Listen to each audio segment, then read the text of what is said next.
Fadhu maqaa Gooftaa Yesuusiin.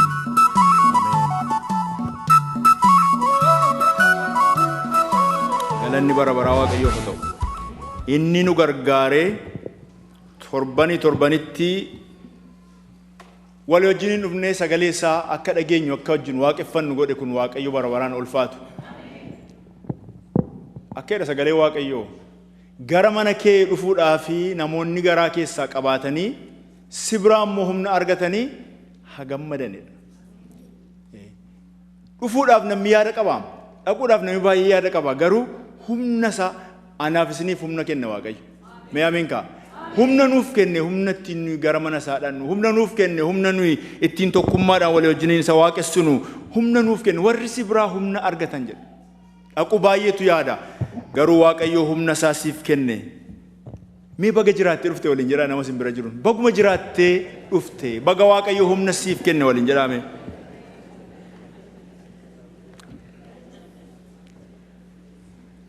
Guyyaa irraa sagalee Waaqayyoo keessaa walii wajjin ilaalla. Sagaleen nu ilaallu isa sila lubni keenya nu dubbisee waa'ee dubbii ilmaan Zabdiyoos jedhu Maarqos kana boqonnaa 10 lakkoofsa 35 amma 45 irratti dubbii jirudha. Hammam keessantu duukaa bu'aa jira ta'e hin beeku. Galagaleen taa'ee yaadatudha. Akkam humni Waaqayyoo akka addaatti hafuurri Waaqayyoo sagalee isaa isa dhugaa gara keenya akka inni fidaa jiru.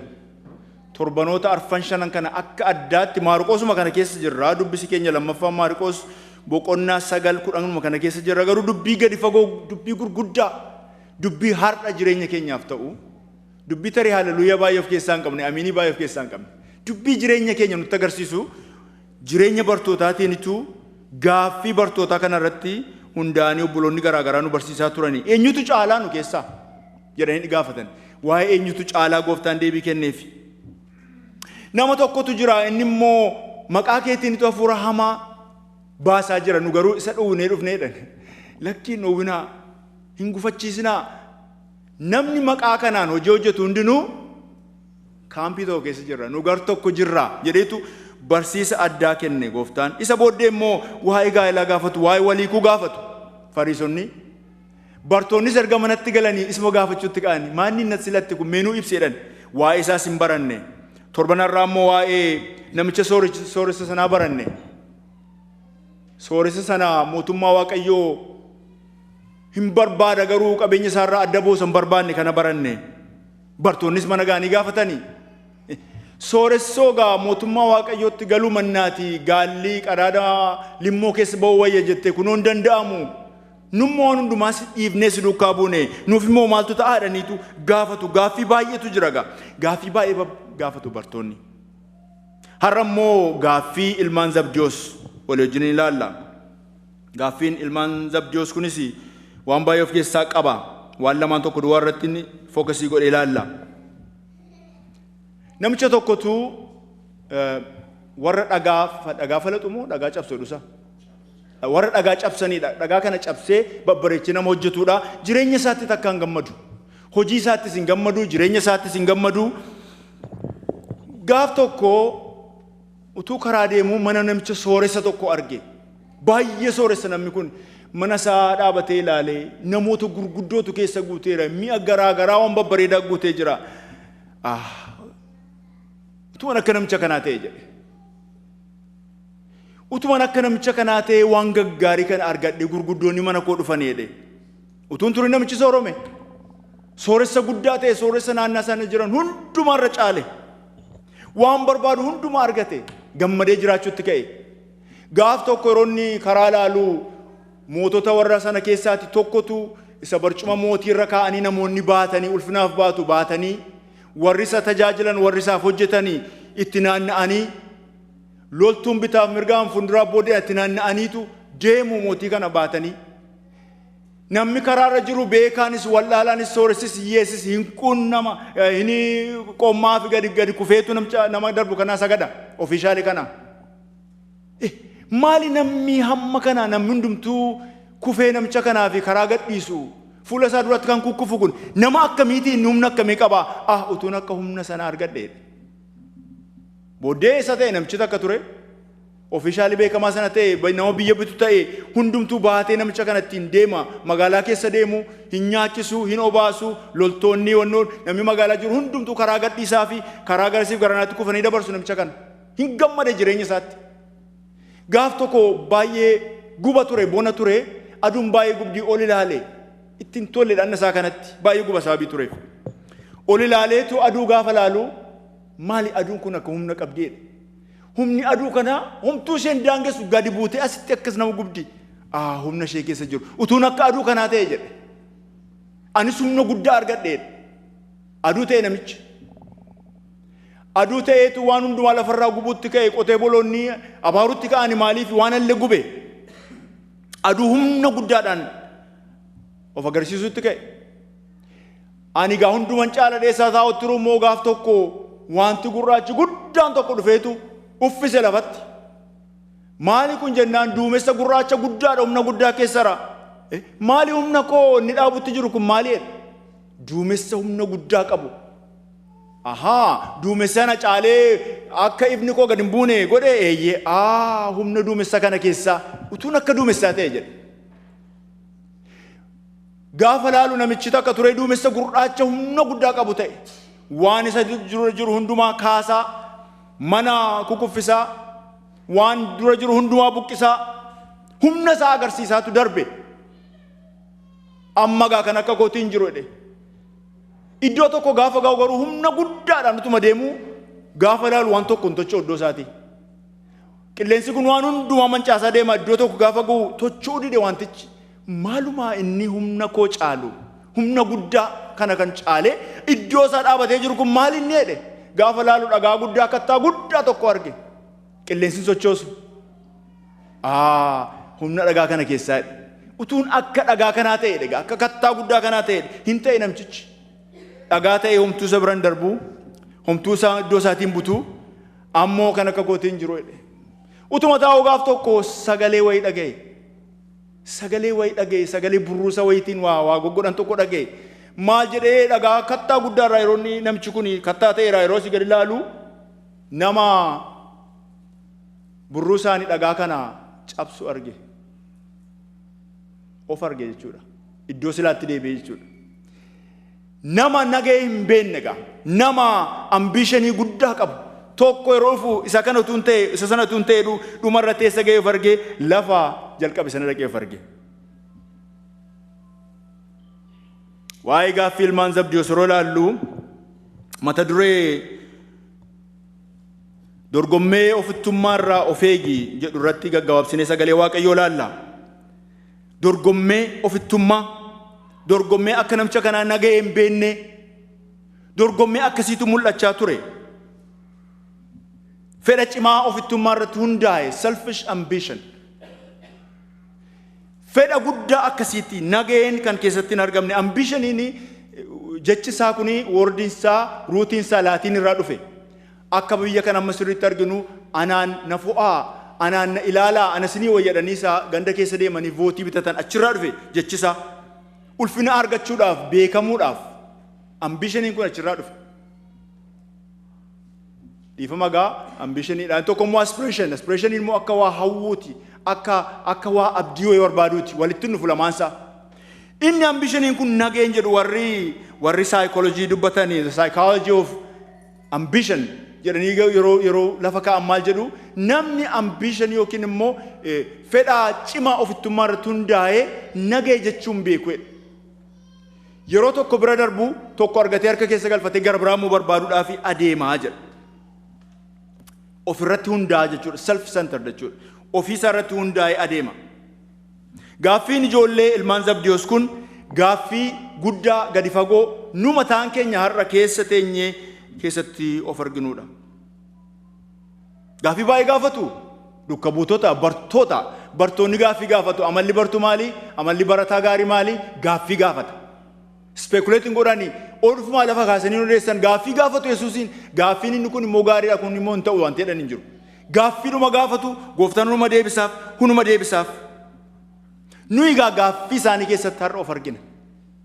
Dadhabbii isaanii keessatti har'a of argina. Hafuura Waaqayyoo keessa teenyee achi keessatti nu immoo of ilaalla.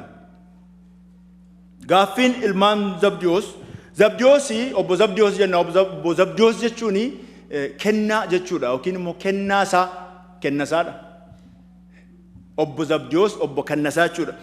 Zabdiyoos kun haati manaasaa Solomee jedhamti. Ijoollonni isaanii Yohaannisiif Yaaqoobi.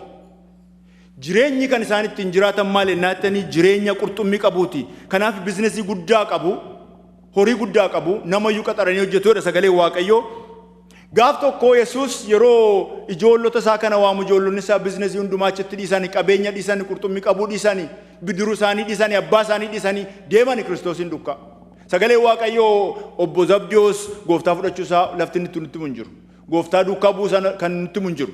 Solomeen garuu yeroo gooftaan fannifame dubartoota achi turan keessaa tokko, yeroo inni keessa warra achi turan keessaa tokko ta'uusee nutti hima sagalee Waaqayyoo. Egaa jarri kuni gaaffii garaa garaa qabu. Yesuus Kiristoosiin akka beeknu namoota baay'ee tuuta baay'eetu duukaa deema. Tuuta baay'ee keessaa immoo duukaa buutonni jiru. Duukaa buutota keessaa immoo bartoota 12tu jira. Bartoonni 12 kun warra sirkilii Yesuus Kiristoos. Warra inni yeroo ol boos yeroo gadi bu'us halkanis guyyaas wajjiniin taa'ee isaaniin barsiisu 12 kana jira. 12 keessaa immoo 3tu jira inner circle isaa keessa. Sadan kuni naattanii ijoollota obbo Zabdiyoos kana lamaan. Isaan lamaanii fi Phexros. Yohaannisiif Yaaqoobii fi Phexros warri kun warra intimately Kiristoos waan baay'ee moota agarsiisaa turedha. Warra kana sadan duwwaadha warri gooftaa waan gurguddaatti agarsiisa. Yeroo mucaan Yaa'iroos duute mana warra kaan achumatti dhiiseetu warra kana sadan duwwaa fudhatee ol lixe gooftaan yeroo du'aa kaase. Bartoonni kaan hin argine warri kun sadan garuu dinqii kana arganiiru. Yeroo ulfina isaatiin gaaratti ol ba'ee bartoota warra kaan lafatti dhiise warra kana sadan duwwaa fudhateetu ulfina waaqummaa isaatiin itti mul'ate warra kanatti. Yeroo ulfina waaqummaa isaatiin itti mul'atu immoo achirratti Yesuusiitu Museedhaa fi Eeliyaas wajjin haasa'uu argan ulfina waaqummaa isaa warra arganidha. Warri kaan hin argine. Dhumarratti immoo Geetesemaanii keessatti yeroo Yesuus dhiphina isa dhumaa keessa jiru bartoota warra kaaniin isin asuma taa'aa jedhee warra sadan kana fudhatee achi siiqeetu gadda isaa dhiphina isaatti himee dammaqaa taa'aa achi siiqeen kadhadhaa warra jedheenidha. Warra baay'ee isatti siiqanii jiran. Garuu yaada isaanii keessa ammayyuu waa tokko jira. Moorii barbaadu ammayyuu. Waan isarra darbee waan biraa barbaadu. Kutaa kana yeroo ilaallu lakkoofsa 12 keessatti Yesuus Kiristoos si'a sadaffaatti dubbachuutti jira waa'ee du'uusaa. Galuu fidide fakkaata sadaffaatti mutti jira. Egaa Yerusaalemitti ol baanaa kottaa hidheetu ilmi namaa dabarsamee kennamaa hin du'aa.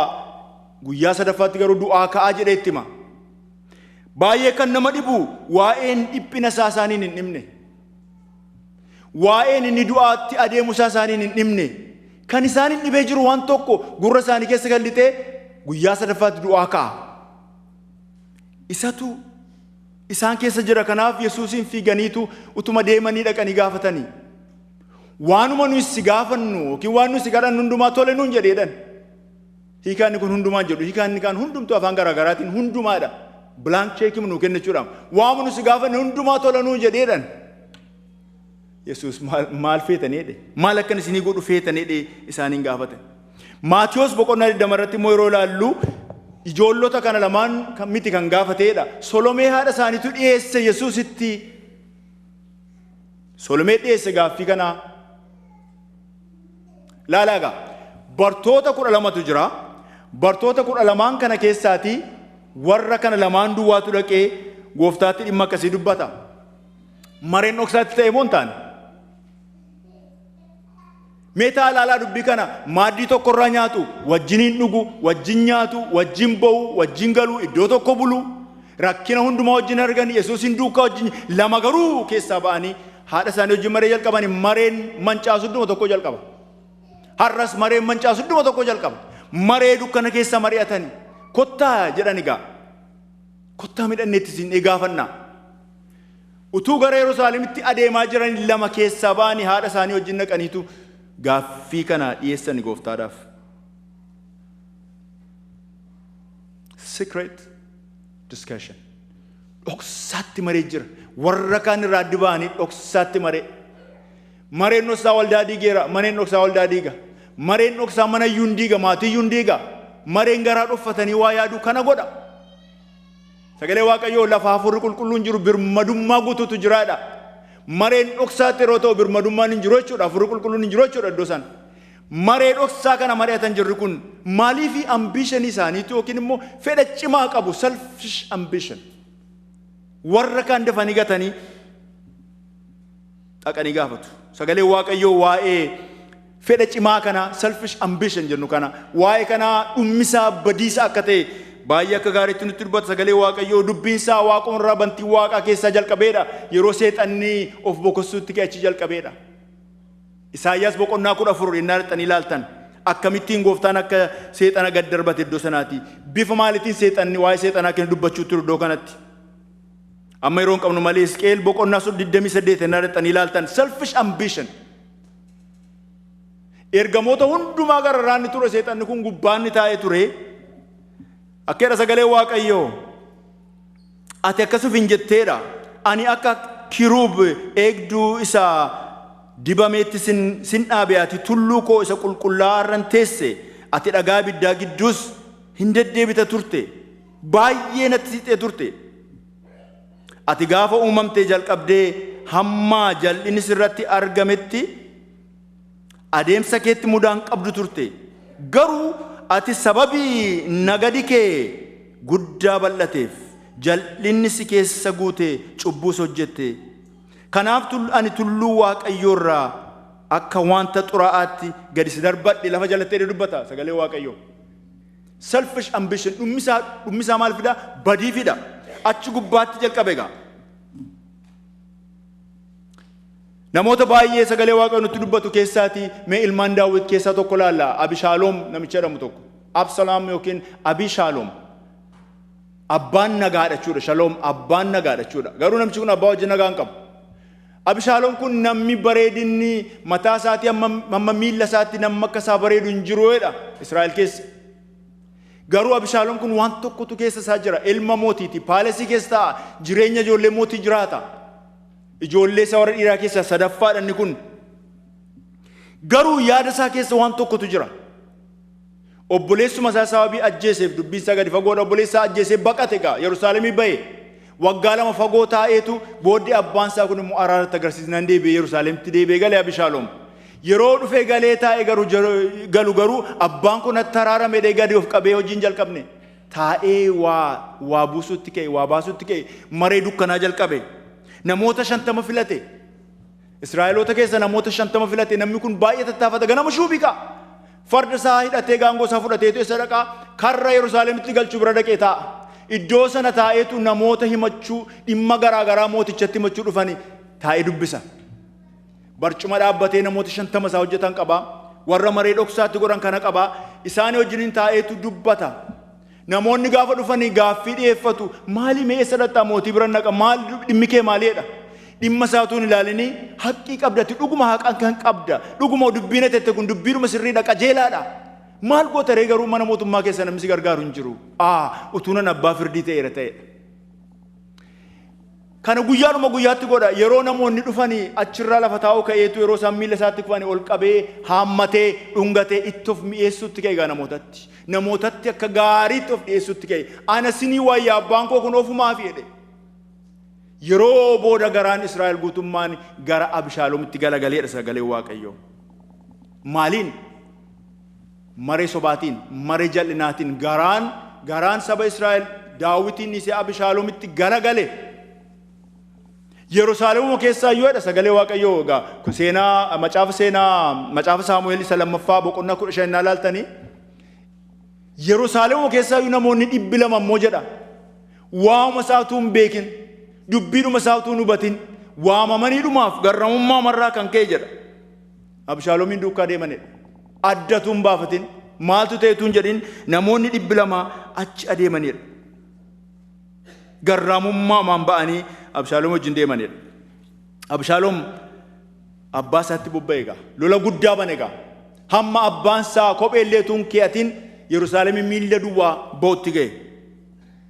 Maaliif kana godhe isinitti fakkaata Abishaaloom? Maal ta'uu barbaade? Mootii ta'uu barbaade. Iddoo abbaa isaa ta'uu barbaade. Ilaalaa mucaa mootii ta'uun isa hin geenye. paalesii keessaa hun san geenye nyaata ijoollee mootii qabeenya ijoollee mootii argachuun san geenye darbee barbaadutti qeemmayyuu iddoo abbaa kootiin waaqayyo immoo kan inni kaase Solomoonin kaase Solomoontu Daawititti aane kan bitu isa dhee waaqayyo kaase inni kun immoo humnaan fudhachuu dhufe lola guddaa dhufe gaa hin diigame gaa diigama dhufe maatii keessatti diigama dhufe Israa'el keessatti diigama dhufe lola guddaatu ka'e nama 20 garraatu dhume lola kana irratti lola haxxummaa akkasiitiin ka'e kana keessatti lola naga'een keessan jirre kana keessatti naga'ee waaqayyoof galatu kan jedhu kana keessa hin jirre keessatti waan akkasiitu ka'e dhummi isaa garuu badiisa obboloota koo dhumni fedha hin taane dhumni fedha hama fedha cimaa garuu selfish kan ta'e ofittummaa irratti kan hundaa'e dhummi isaa maal godha badiisa nama kana lolattutu jiranii gaangoonni ittiin fiiguutti jiru tu deemu mataan isaa mukatti maramee hafe achirratti warri Israa'el warri kan Daawit dhufanii eeboodhaan nama kana achirratti waraananii ajjeesan isa booddee duuti isaa duuta saree ta'e du'a saree ta'e nama kana gadi fuudhanii qilee keessa darbatanii achitti dhagaa irratti itti daddarbatanii dhagaa tuulanii nama kana ajjeesanii akkasittiin du'e jechuudha du'a saree eenyutu silaa kabajaan nama awwaalamu caammooti eessaa ka'e dubbiinsa dubbii naga'aa jechuu dadhabuurra dubbii moor ammayyuu nan barbaada ammayyuu kun dhukkuba beektu warri psychology baratan barsiisaa ammaa kun dhukkuba selfish ambition nama balleessa dhummisa ammayyuu nama balleessa biyya lafaa keessatti kan mana waaqayyoo hofnaan garuu dhummisaa immoo firdii qaba mana waaqayyoo keessatti saba waaqayyoo gidduutti immoo inni akkasii maal fida badiisa guddaa fida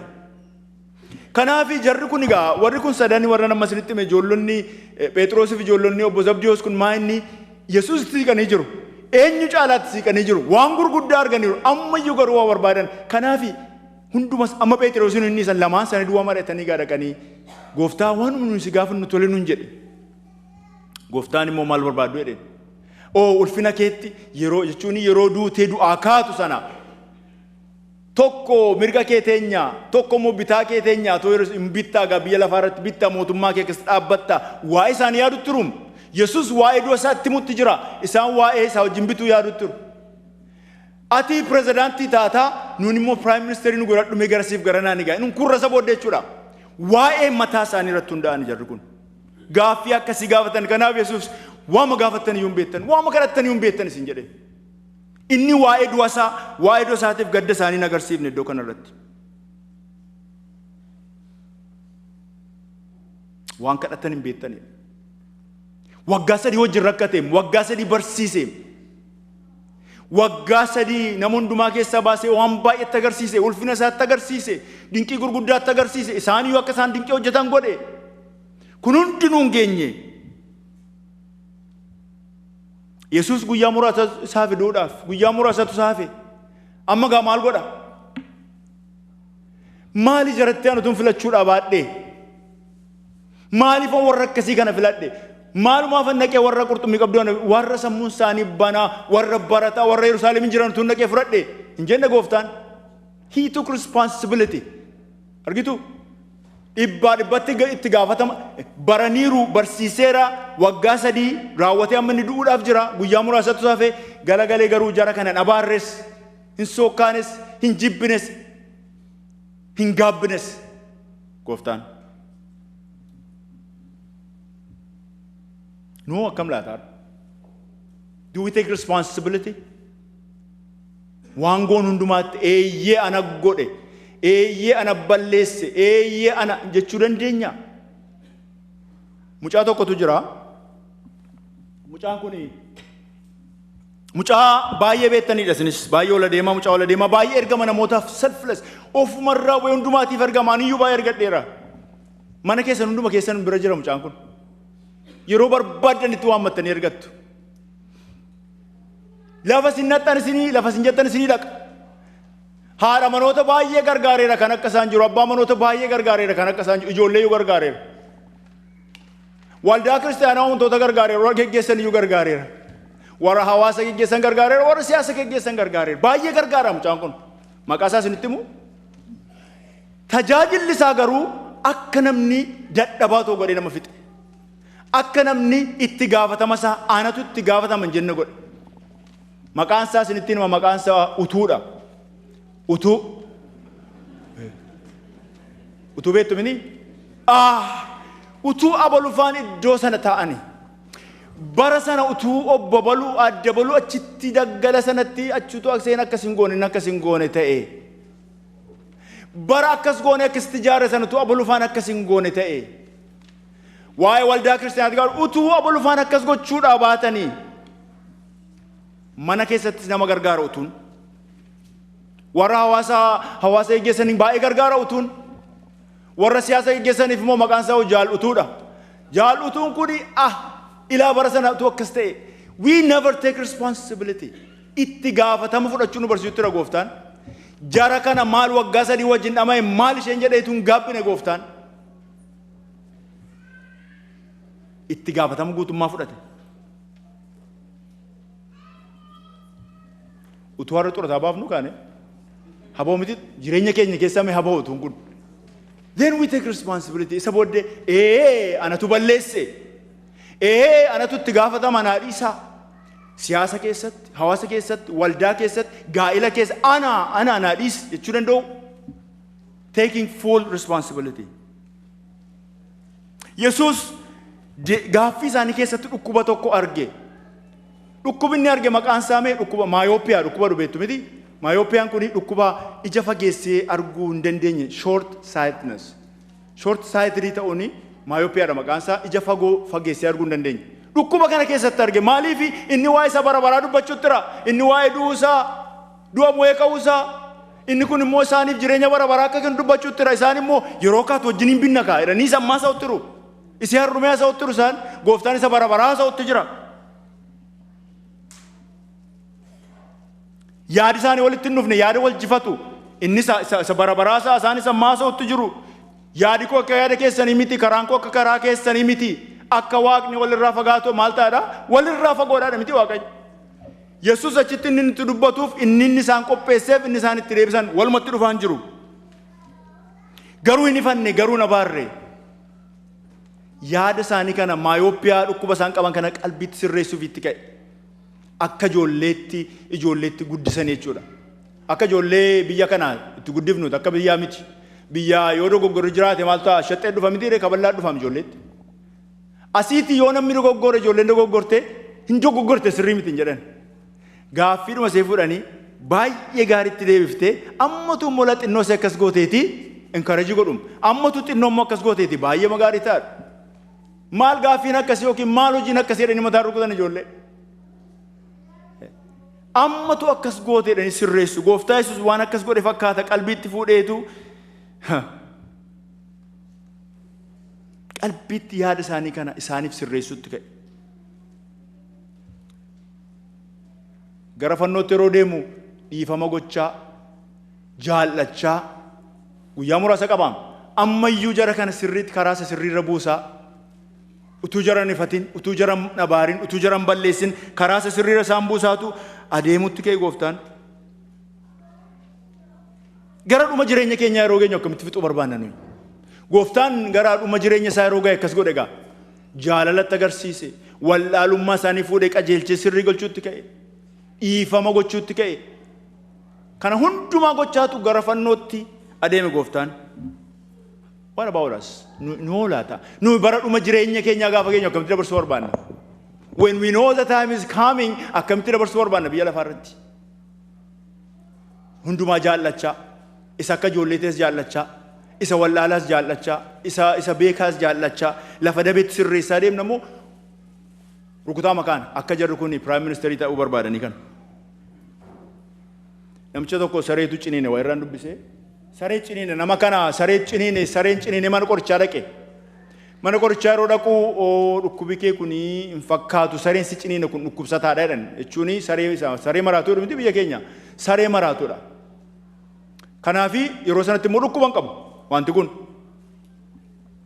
akka kana jedhaniin jedhe hakiimiin waan gochuun nurra jiraatu hundumaa siif goonaa garuu wanti sii goonu tokko iyyuu hin jiru jedheen jechuun duutaadha kanaaf taa'iitii qophaa'ee deetu biraa deemuudhaaf ka'e doktoriin jennaanii namichi mee waraqaadhaa fi qalama naa kennii jedheetu doktoriin kennee fi biraa deeme doktoriin sa'aatii tokko booda utuu dhimma isaa naanna'uu doktoriin yeroo dhufu namichi noo barreessan mayyuu he knows he's going to die hin barreessaa jennaanii doktoriin dhufe baay'ee gaarii goote ilaa akkasitoof qopheessuun kee dhaamsa isa dhumaa nuzaazee jedhu mitis dhaamsa isa dhumaa kana barreessuun kee gaarii gootee jennaan namichi lakkee dhaamsa nuzaazee barreessaan jiru jedhe maal barreessite reemma kana naan maqaa namootan ciniinuudhaaf qophaa'utti ruutiin barreeffachuutti jira.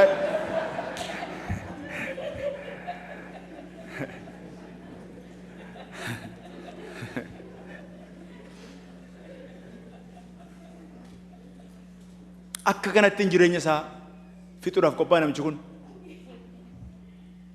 Saree maraatu irraa of eeggadhaa akka koo taatu ani isiniif dhiiseeraa isin naa dhiisaan jenneen dhaqeen hunduma isaanii ciniinee wal fudhannee sokkina.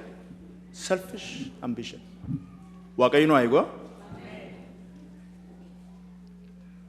Warra lamaan kana duuba immoo bileemiin goonu gaa. Warri lamaan kuni dafanii dorgomaniitu Yesuus bira ga'an haati isaanii karaa banteefi. Sagalee Waaqayyoo maal jedhaa? Warri kaan immoo warri kudhanii immoo yeroo dhagaan hin aaraniidha. Hin aarani jarri immoo baay'ee aaran jedha kunoo sagalee Waaqayyoo. Aarutti ka'aniidha warri kudhanii immoo. Maaliif jarattiin kun dadhabduun kun akkamittiin gooftaa keenya nama du'atti adeemaa jiru gaaffiin taane gaafatteedha ni miti kan isaan aaran. Inni isaan aaran dorgommee kan akkamittiin nu dorgomanii achi gaan isaan garaa keessaa qabu isaanis. Selfish ambition garaa keessaa qabu. Caaluu bituu garaa keessaa qabu. Prime Ministerii ta'u garaa keessaa qabu.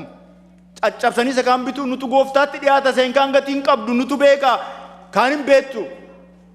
Wangeelli kun nurka jira namni bara si'ana nurka jira gara biraan gatiin qabdu jedhu namoonni. Inni faradu teessoo isaa irra jira. Nu duwwaadha bakka gara biraan hin jirtu. Namni baay'ee rakkisaadha. Baay'ee jabaadha.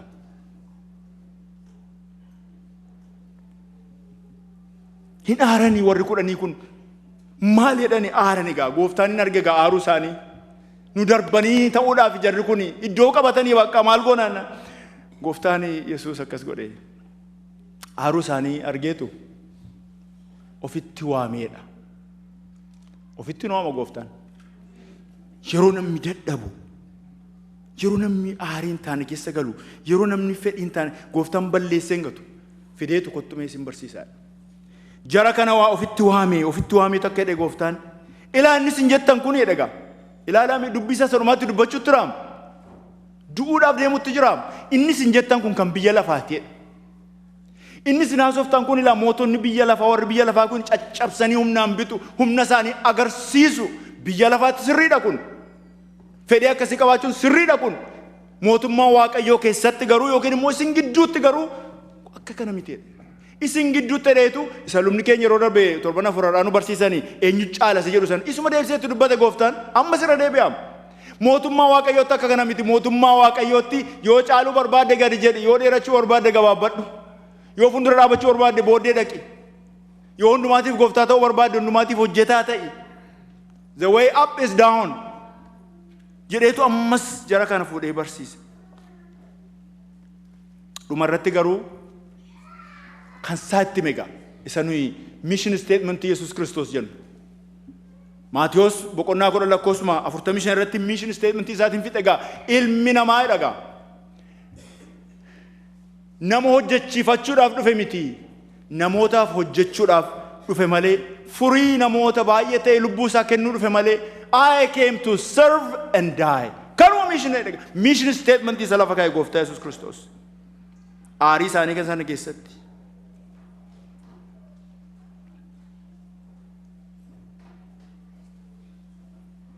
miila isaanii miicceega. Mission statement isaanii kan mootti agarsiisa. Maal jechuudha tajaajiluun jedheetu gad jedhee miila isaanii kana miiccuutti ka'e. Miila eenyu miicce beektu? Miila bartoota 12 miiccuutti ka'e. Bartoota 12 keessa immoo maal faatu jira? Gadi jedhee miicce. Miila isa tokkoo dhiqee isa tokkoo hin dhiifne. Miila hundumaa isaanii dhiqe. Akka tajaajila bara si'anaa waliin qoodanii gooftaa Yesuus tajaajilli isa nama hin qoqqobu nama hin qoodu hundumaatiif du'e sababii ta'eedhaaf gadi jedhee miila isa diina isaayyuu miicce isa dabarsee isa kenneeyyuu miicce miila Yihuudaa miicce gooftaa Yesuus miila isa jarjaree dubbatu akka Phexros fa'aa miicce isa loluudhaaf fiigu gad jedhee miicce miila isa shakkuu akka Toomaas fa'aa warra akkasii kanas gaduma jedhee miicce gooftaan. Practically mootti agarsiisutti ka'eega. Tajaajilli kana fakkaata. mana waaqayyoo keessatti mootummaa waaqayyoo keessatti kan caalu iyyuu hin jiru. Lafti namitti hundinuu tokko ta'u eessa innata mana waaqayyoo keessatti mootummaa waaqayyoo keessatti hundinuu hojjetaadha. Isin hundinuu hojjetoota, isin immoo harka koo eeggattu jedhetu miilla isaanii dhiqe. Nama rakkisaa miilla akkasii dhiquun. Nama rakkisaa diinaaf gajjadanii miilla dhiquun. Nama rakkisaa waan kana hunduma isaa baatee cal jedheetu miilla isaanii. Ani kanaaf hin dhufee dhagaa. Isa diinas, isa firas, isa jarjarus, isa lolus, isa amanus, isa shakkus kana hundumaatiif hin gajjadee hojjechuu dhufee jedhee. Dhumarratti waa tokkoon tureera waan isaa kun namicha kun seenaa dhugumaatii namicha tokkotu pileenii irraa bu'ee takka deemeetu kufe namichi kun dhukkubaa ture pileenii keessatti. Yeroo kufu maal ta'a namichi kun fuulli isaa gegeeddarameera jedha yeroo wannoo isaa dubbistan. Gegeeddarameera, bifni isaa geeddarameera, du'a jala ga'eera. Afaan isaatiif funyaanii waan talle ba'eera. Akka sanaa warra ambulaansiin dhufee warri paramedics dhufaniitu inni namitti gujjee malaala akka carraa warri niwusii naannaa sana turan maal ta'edha ilaalutti jiru. Namichi ambulaansii keessa warri bu'an kuni nama sifachi dhiibee dhufee nama kana irratti lafa dha'e. Yeroo laalu afaan isaa keessaan funyaan isaa keessaa wanta labeera namicha kana. Inni kun garuu dhaqee matu afaan isaa afaan namichaatti qadaade waan keessaa bahe kana hundumaatu argu. Achitti mouse to mouse resuscitate gochuu yaade namichi suni xinnootti deebite lubbuun. Akkoo sanaan fuudhanii ambulaansiin geessan mana qorichaatti namichi fayye. Warri niwusii ilaalaa turan suni warri niwusii achi turan duukaa deemanii. Maanni tajaajila akkasii maanni hojiin akkasii jedhan. Noon achi dhaabannee turree itti siiquyyuun jibbinanii waan keessaa bosonaa yeroo laallu ati garuu dhuftee afaan keessumatti qadaadde jennaan oo achi turtaniis hin jedhe. An yeroo dhufe namayyuu hin argine jedhe namchichi. An waan isa keessaa boos hin argine jedhe. Ani waamichi koo kanan baradhee namni yeroo duudhaaf ka'u qaqqabiidha. Hojiin koo namoo kana qaqqabuudha. Waamichi koo isuma kanaa keessaa bahee dhiisee jiraatanii homaa wanta hin argin jiru maaltu ta'e jedhe. Dhattee akkas goote ani isa hin beeku waan ta'e hin beeku. My calling, my job was dhaqee namicha kana yoo hin danda'e lubbuutti deebisuu yaaluudha. Isa booddee mana qorichaatiin gahuudha. Seenaa dhugumaati. Tajaajila akkasiis jira. Hojiin meeddoo sana ofaa keenya gaanu. Waan akkasii godhe gooftaan. Sana hunduma isaanii qabee miilla miicce namichi kun waan sana keessa tarii wanti kun na ajjeesa wanti namicha kana keessaa bahu akkasuma godhaan jenne utuma wanti baay'een afaan keessaa bahu godha. Bara si'anaa afaan namaa keessaa waa dafnee baqanna tajaajiloo baqanna mana waldaayuu dhiifna miti. Wanti xinnoo yeroo baay'ee baqata hundumtu lakki dhagaa koo naa wayyaadhe seexanni godhatti galchitee nama keessi hin galuuf nama. Utuma bahutu tajaajilu utuma bahu obboleettii koo sii fadhiisu obboleessa koo sii fadhiisu obboleettii koo miila Kiristoo jalatti mee kottumee wal geenyaa. Kanaadha kan jara kana hin galle ijoollee ilmaan Zabdiyoosii kan hin galle utuma duukaa jiranii ammayyuu caalaamatti barbaadan kanaaf gooftaan isaaniin barsiise. Meeroo gabaabduu fudhannee achi keessatti gara kadhataa yaada kana mee haa ilaallu. Achi keessatti of haa arginu. Hojjechuun inni gooftaa Yesuus Kiristoos jedheefi inni nu itti guddachuu yaallu maal fakkaata? Mee hafuura kadhataa keessa teenyee wanta warri duuka buutuun gaafatan gaaffima isaanii duwwaadha. Noo har'a nutti maal fakkaata laata? Gooftaa Yesuus ulfinni gadi jechuu keessa akka jiru nutti mul'ata nutti hime. Hammam waliif gadi jenna hammam gadi jechuutti jirra. Mee obboloota koo jireenya keenya haa ilaallu hafuura Waaqayyoo keessa teenyee luboon dhimmuun Waaqayyoon nuuf kadhataa walii wajjiniin ilaallame. Mee maal keessan jirannee of haa ilaallu. Karaan ulfinaa karaa fannooti. Karaan ulfinaa karaa gadi jechuuti. Dhiphinaaf qoramsatu jira. Dhiphinaaf qoramsa keessatti namni xinnaachuu bara. Qoramsa keessatti namni xinnaachuu namni gadi jechuu namni xinnaachuu bara. Yeroo xinnaannu Kiristoos nu keessatti guddachaa adeema galanni isaaf haa ta'u. yeroo nuyi waan baay'eedhaan qoramsa keessatti innaachuutti kaanu Yesuus Kiristoos iddoo fudhachuutti ka'a jireenya keenya keessatti. Yesuus Kiristoos nu keessatti guddachuutti ka'a. Yeroo sana gaa inni amma ilaalla kun hundi nu hafaa deema, du'aa deema jireenya namaa keessatti. Ofittummaan du'aa deema, of mi'eessuun du'aa deema, dorgommeen ulfinaa fiigan du'aa deema, wal qooduun du'aa deema, mareen dukkanaa du'aa deema, jibbuun hamachuun du'aa deema. Yesuus Kiristoos ulfina fudhachaa jireenya keenya keessatti guddachaa adeema. Waaqayyo isa kan akka hubannu nu haa gargaaru. Hin kadhanna wajjiniin.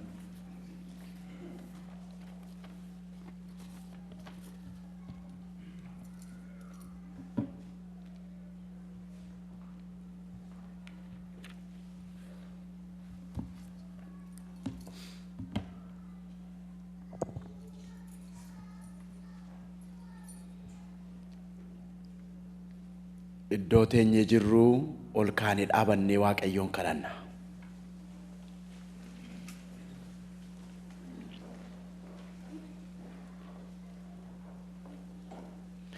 Firoota koo sagalee Waaqayyoo kana keessatti yeroo of ilaaltanu maaltu isinitti dhaga'ame?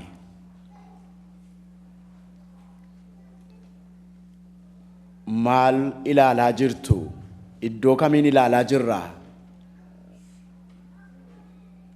Ilmaan Zabdewoos lamman ulfina bitaadhaaf mirga Yesuus jirutu isaanitti mul'ata.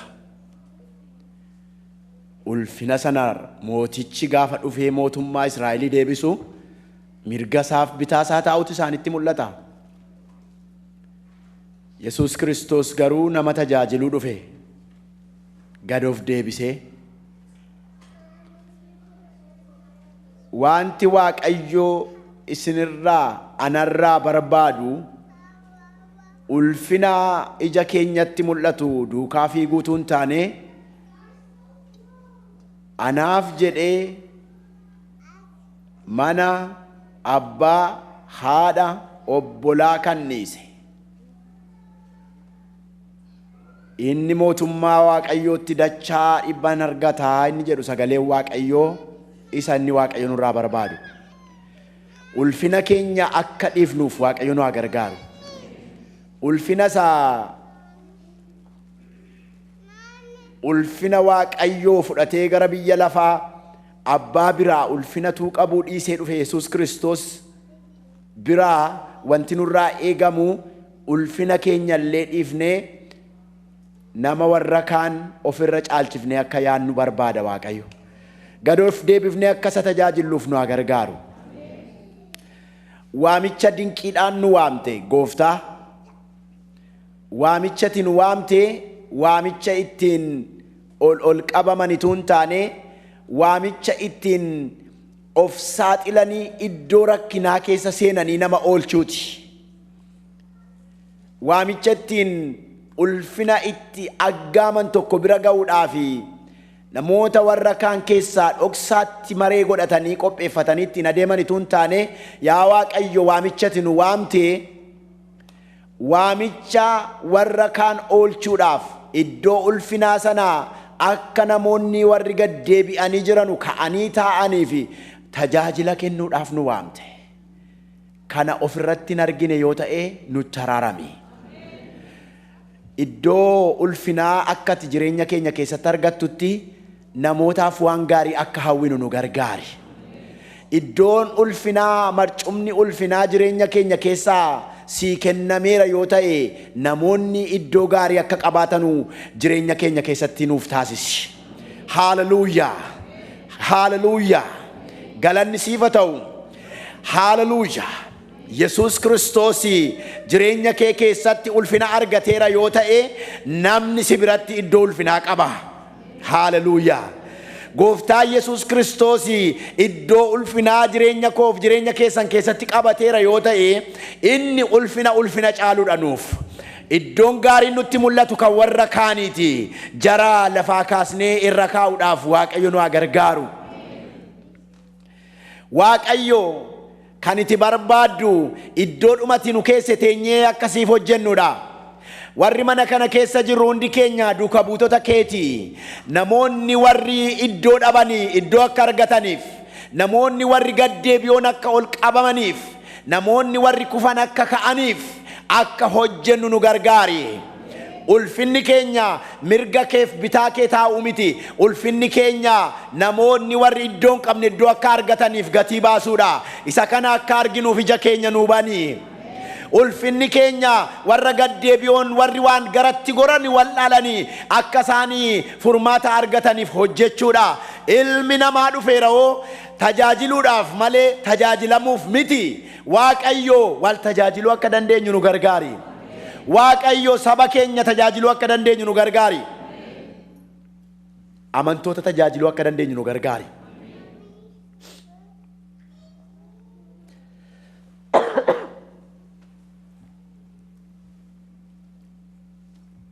Yaa Waaqayyo,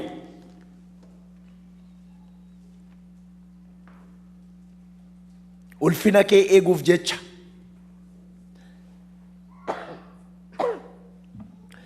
ulfina keenya akka dhiifnu nu gargaari. Waldaa kiristiyaanaa kee keessatti namooti ulfina dhaban illee ulfina iddootti argatanidha. Namoonni iddoo taa'an dhaban illee iddoo taa'umsaa iddootti argatanidha. Nuyi addumaddaan obboloota keenya ofirra caalchifnee akka yaannu nu gargaari. Isaan kana keessaa iddoo caalu akkati nuu kennitu barbaanna akka jedhan akka ijoollee Zabdiyoos sanatu hin taane, yaa Waaqayyo nu keessaa warra iddoo dhabaniif iddoo akkati kennitu si kadhanna. Warra iddoo taa'an dhabanii fi ofitti maxxansitee iddoo akka kennitu si kadhanna. Nu mana kee keessa lixneerraa ala warra jiran akka ol galchitee mana kana guuttu si kadhanna. Dukkana keessa warra jiran akka hiiktu si kadhanna. Rakkina keessa warra jiran akka furtu si kadhanna. Gadi gadi kan of qabu harka keetiin ol qabama. Siif akka gadi of qabnee bitamnu nu gargaari. Siif akka gadi gadi jennee bitamnu nu gargaari. Obboleessa keenya sagalee kee nutti dubbate eebbisi. Sagalee kana itti fufee akka si tajaajilu akka siif lallabuuf ayyaanni kee isaaf baay'atu. Nu sagalee dhageenyeen akka jiraannu nu gargaari. Mana keenya keessatti iddoo caalmaa qabachuudhaaf utuu hin taane kaanee wal teessisuu akka dandeenyu nu gargaari. Firoota keenya irra caaluuf utuu hin taane firoota keenya keessaa akkuma nama tokkootti kaanee ulfina walii kenninee akka wal teessifnu nu gargaari. Hundumarra isa caaltu siif immoo ulfina akka kenninu nu gargaari. Mana keenya keessatti duwwaatu hin taane lafa hojii keenyaatti ulfinni siif haa ta'u. Hawaasa keessatti ulfinni siif haa ta'u. Sagalee dhageenyeen akka jiraannu nu gargaari. Maqaa gooftaa keenya Yesuus Kiristoosiin si kadhanna. Akkuma dhaabannee jirrutti galanni Waaqayyoof haa ta'u. Kadhatuma keessa akka jirrutti itti fufnee yeroo kadhata gooftaa kadhannu ta'a. Sagantaa keenya gara xumuraatti fidaa jirra. Yaa Abbaa keenya Waaqarra kan jiraattu, maqaan kee haa qulqullaa'u, mootummaan kee haa dhufu, jaalalli kee Waaqarratti akka ta'e akkasuma lafarratti haa ta'u. Kan nu ga'u buddeen keenya har'aa nuuf kenni, yakka keenya nuu dhiisi, nus immoo kan nu yakkaniif akkuma dhiifnu, qoramatti nun gashin, hamaa nu oolchi malee, mootummaan kan keetiyoo, humnis galannis bara baraan. Ameen. Garaa keessan gara Waaqayyootti ol fudhadhaa, eebba fudhadhaa. Waaqayyo isin haa eebbisuu, isin haa eegu. Waaqayyo fuula isaa isiniif haa ibsuu, isinitti haa araaramu. Waaqayyo fuula isaa gara keessanitti haa deebisuu, nagaas isiniif haa kennu. Maqaa Abbaatiif kan Ilmaa kan Hafuura Qulqulluu Waaqayyo tokkootiin. Ameen. Galanni Waaqayyoof haa ta'u. Beeksisaa